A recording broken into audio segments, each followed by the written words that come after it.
Okay.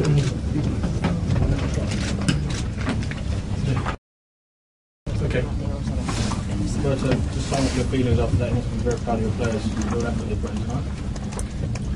We're delighted with the performance of the team and the result that we got today. You know, won all our Champions League games at home, and we have faced some tough opponents, and I think tonight was one of the biggest challenges that we had for many years.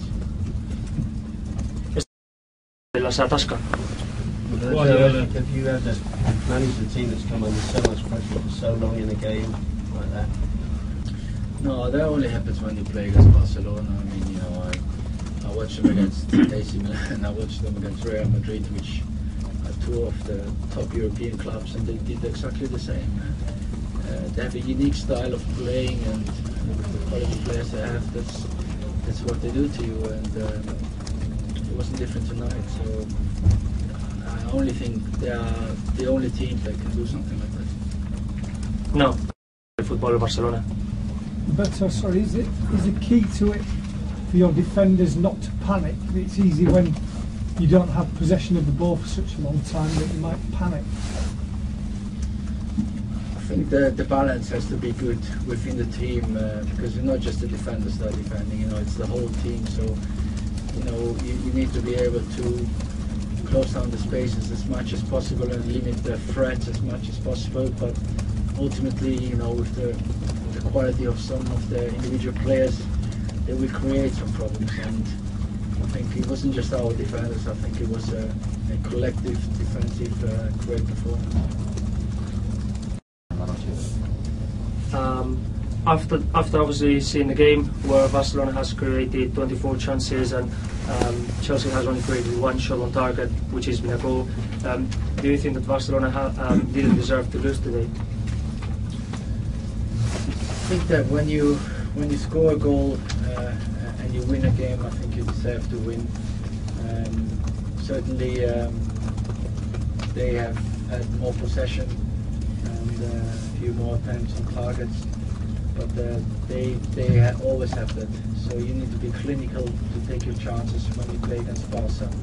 You know you're going to get some chances and you have to take them.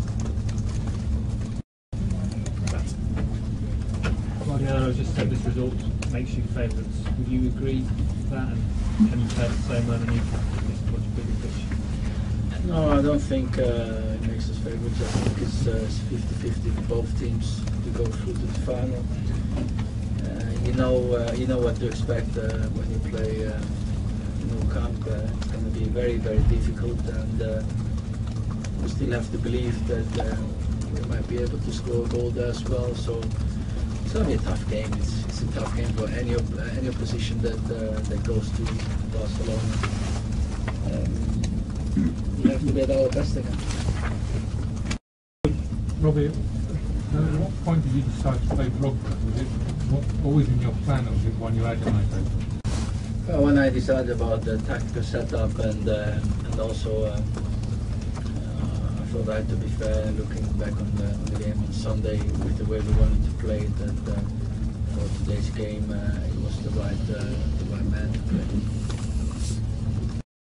Are your celebrations tonight a little bit subdued, given that you know that the biggest test is yet to come next week?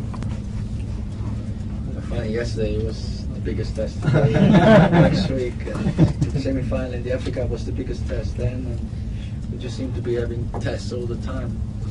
No, it's because, you know, it's a competition of 2 legs, so nothing. We're very pleased with the result, but it's half time and we need to play another game, and so nothing has been decided yet. Es curioso la vestuario. Drogba's performance tonight, not just the goal, but his performance in holding the ball up and the way he physically worked tonight. It's 2 games in a row he's done that for you now. Can you just say a bit about him and what you thought about his performance tonight? Well, I think that in the past a lot of the public opinion has been that this boy is over the line and too old to play 2 games and play at this level, and it wasn't just him. We had other players on the pitch that you regardless, old guard that had played 2 games in such a short period of time. So I think they gave the answer on the pitch tonight. Al passato. The old guard proved people wrong, Robbie, not least the previous manager. I talk about the team. You have talked about a little bit about them. We go out as a team, and we need to have a good team spirit, good team ethic. And young and old, they together in this team and they fight for the same target. And that's what I think. Roberto, do you think you're going to have to rotate 1 or 2 for the Arsenal game, given what you've done in the last week and what you've got coming up next week? We'll have to assess the players tomorrow morning and Friday, but there's a good chance that some fresh players coming, also because they deserve to be in the team as well. I had to leave a few players out today, but not because they didn't deserve, because I have to make decisions, and I think on Saturday we'll see, but I have in mind to give 1 or 2 a start. Sí, es probable. We'll do a couple more. Robbie, what was that like for you out there on the touchline, obviously watching Barcelona have so much of the ball, so many ways, wave after wave of attack going away your goal? What was it like for you, relatively helpless, I suppose? There's only so much you can do on the touchline, isn't it? We prepared the team for that because, as I said, they do it against Real Madrid, they do it against AC Milan. So the team was prepared for that. They had to be patient defending and not get frustrated because the quality of Barcelona and their style of play is to keep possession. And so I thought that we looked very organised and the boys were really determined not to let them through. And it's difficult from the outside. I'd rather be on the inside, but I thought there was a tremendous effort by the